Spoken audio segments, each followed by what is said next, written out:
Are we gonna question. do that? Yeah. I was, okay. No, I mean, if you have something to share. Yes, you were next, I'm sorry. Stand up, please. Yep. Sayaga in Marukami. So if you were actually in there and you were given the contract to become the magical girl, what would your wish be? Oh. I would destroy KG-10. No, I remember doing that characters interview way back when, and I think it still stands. I would like to be able to teleport just because my family's way out in Indiana and I miss them a lot, and it would be nice to, it's not a funny answer, I'm sorry, it's honest, it'd just be nice to zip back and forth.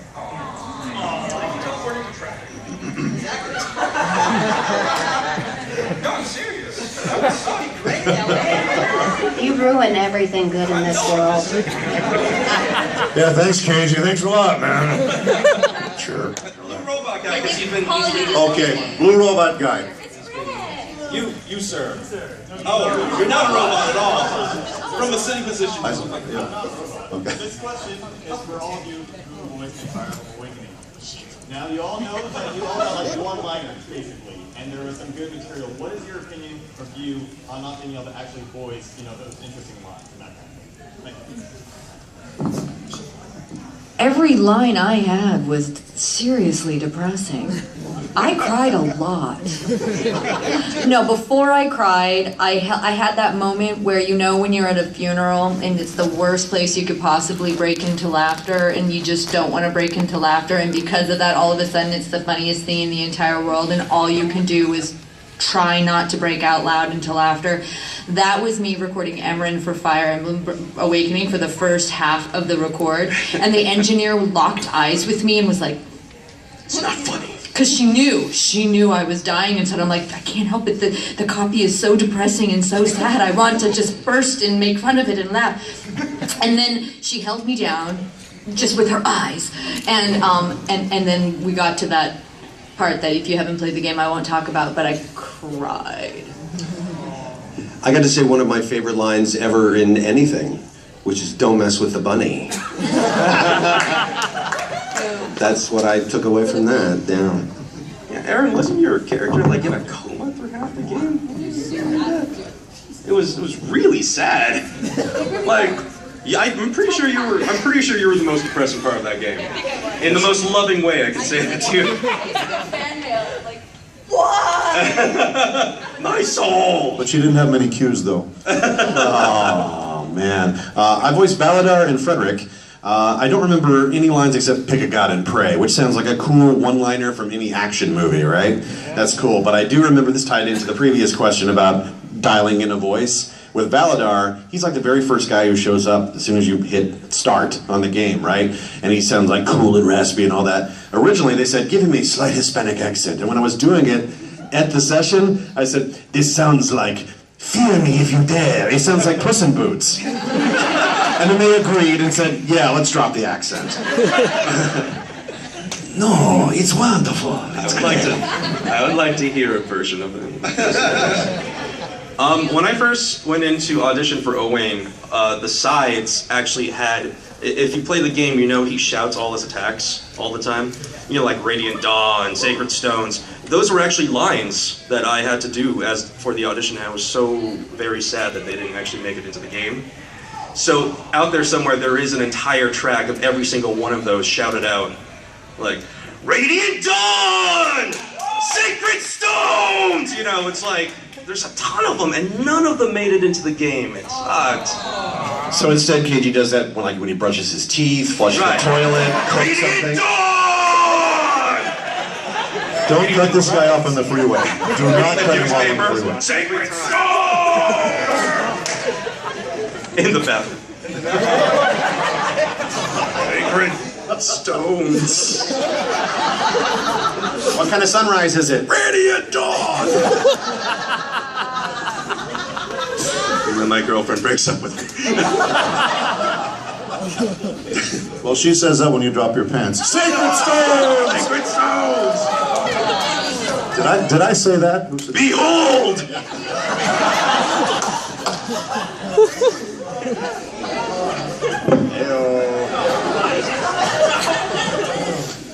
I didn't work Fire Emblem Awakening that I know of, but my voice has found its way onto a lot of projects that I didn't realize until somebody else put them on my IMDb. I'm not kidding. Yes, now this time in the red, well, not the Robot Man, but there. Stand up, please. Two things. One, you guys are awesome. Thank you. Thank you for being here. And, you know, I'm so excited you guys are here. My second question is, for the Skullgirls cast, any of the characters that weren't voted in during the voting process and the fundraiser, which characters would you like to be put in the game? So, what is it? Okay. I wish. Oh, who we want? What DLC characters we want? Oh, okay. Okay, for me, it was a tie between Scythana.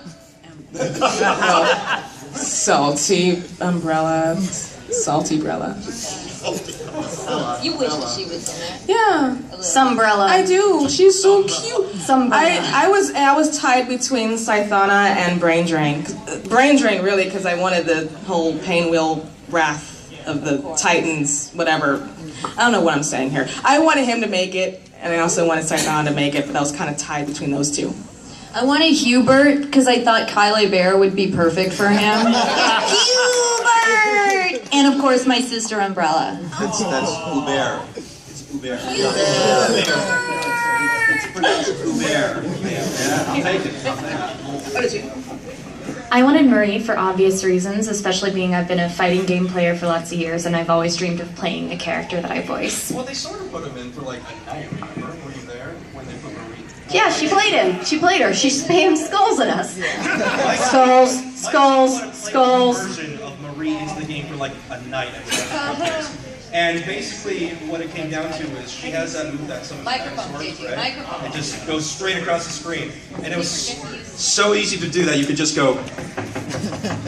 This is bullshit. This is bullshit. How the hell? Dinosaurs. Jurassic Park. Jurassic Park.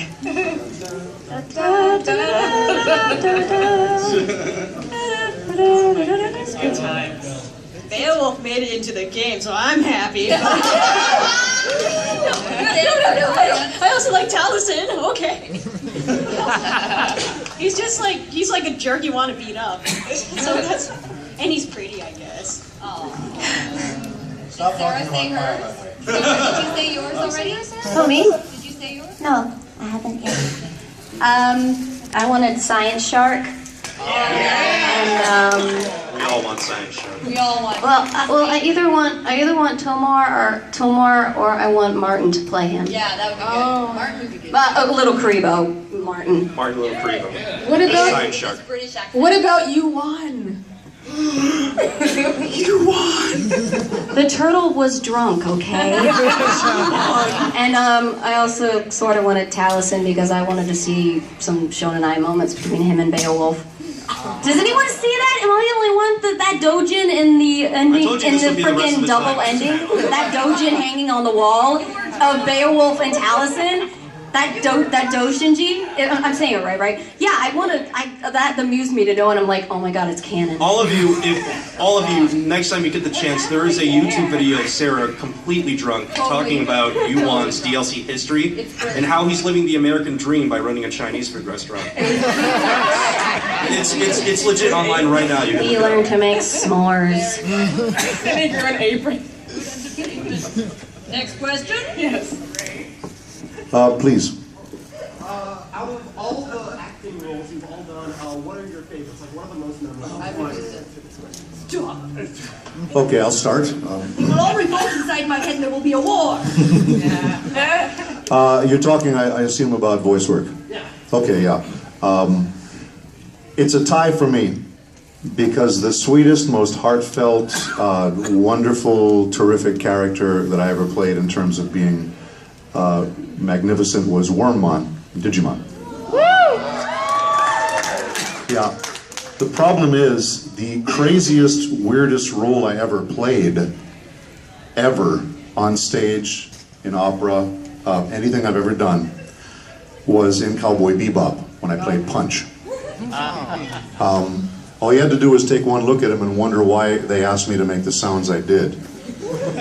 But I had lines, speaking of doing things with a Mexican accent, I had lines like, "And now for today's hot news. No bounty for no computer, no way." So it was beyond weird, so it's a tie between those because they're apples and oranges, but I really had the greatest time. Well, everybody? Oh. Everybody goes, yeah. He's gonna reach. All right.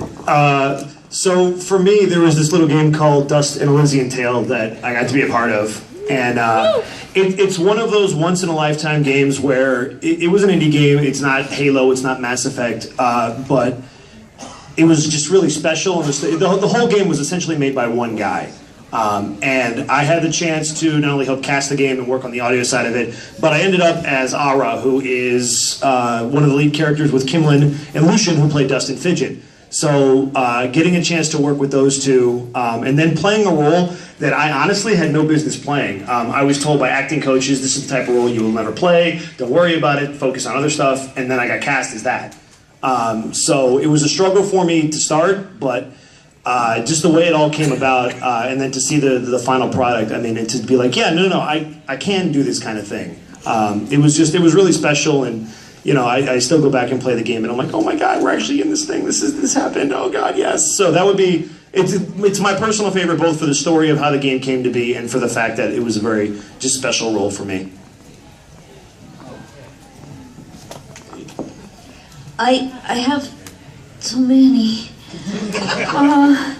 I do a lot of network cartoons that I love, like my characters in Monster High, I love them. Ed and Eddie characters, I love them. Persona 4, you gotta eat more meat! I can't. Roll out, your grits. I can't pick one. Too many children. I'm in the same boat as Aaron, but there is one character that I really want to talk about, and I love her so much, as well as my other characters. Yes. Ryu and Wreck-It Ralph. It's only 10 seconds, but it's 10 seconds in a Disney movie, so I'm like, this is what I wanted since I was a kid. As This opposed is to why I moved Mario to and LA. all the other games you did. Yeah, I mean, that's the coolest loophole ever, because you know, Disney, DreamWorks, all them, they hire celebrities to do everything, right? This was one of those rare things where they said, someone higher up the food chain said, let's have cameos and let's get the actual voice actors in. That was a great decision. Yes. So yeah, I was just like, I live like down the street from Disney. Can I go there? Go buy it so I can make residuals, thank you.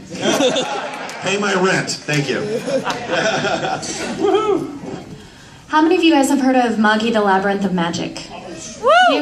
Okay, I'm playing Ren Kogyoku in that, and I was super excited because when I originally saw the poster, I was like, oh, I want to be that character. Like, I didn't even know I was going to be in the show, but I thought she was super cute. I also really like my character Shushu in Mugen Souls because I got to play 8 different incarnations of her. Your favorite ever? All right.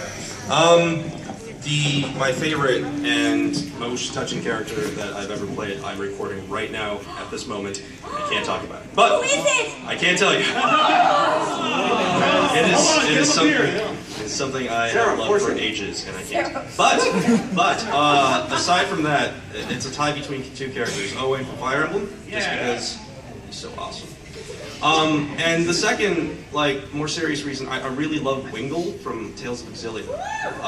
Yay! Like, just not only because like I'm a huge Tales fan and it's my favorite JRPG series, but like if you really read into like Wingle and like Gaia's story and you start to understand how tragic it is, it's just really heart touching. Like Wingle really like loves this guy and he's sacrificed everything, you know, and he continues to sacrifice everything throughout the course of the game. And just at face value, you might not realize that as you're playing through, but then you play it again and you read a little bit of lore and you're like, oh my God, holy crap, Wingle, like. Wingle, man, you know. But yeah, yeah, Wingle.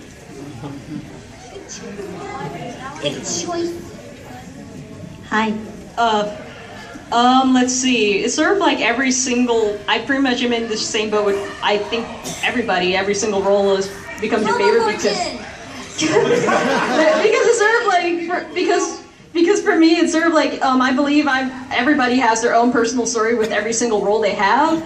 Like for Ms. Fortune, before that I wasn't sure if I was ever going to be able to break into the industry because I thought my voice was too bleh to make it in, but turns out you need all kinds of voices, and they went with my normal one. And I thought, yeah, okay, looks like I don't have to always change my voice all the time. If the one you got is fine. And then Fidget was an interesting challenge because, of course, everybody who has grown up with video games know about the annoying mascot that's squeaky and bosses you around and everything. And it was such an interesting challenge, giving her a very well-rounded character, a lot of depth, and also making her not annoying. And it's sort of like it's sort of like you would think, oh, she's just annoying, just do that. But no, it was a very interesting acting challenge. I got to work. I got to record ensemble with Lucian. It was like amazing because I was like, oh, this is what the acting is. You're not like stuck in a booth all the time. You get to work off people. It's amazing. There's energy and it makes me happy. Yay! So, as for Robo Fortune, that's just like I was just having lots of fun.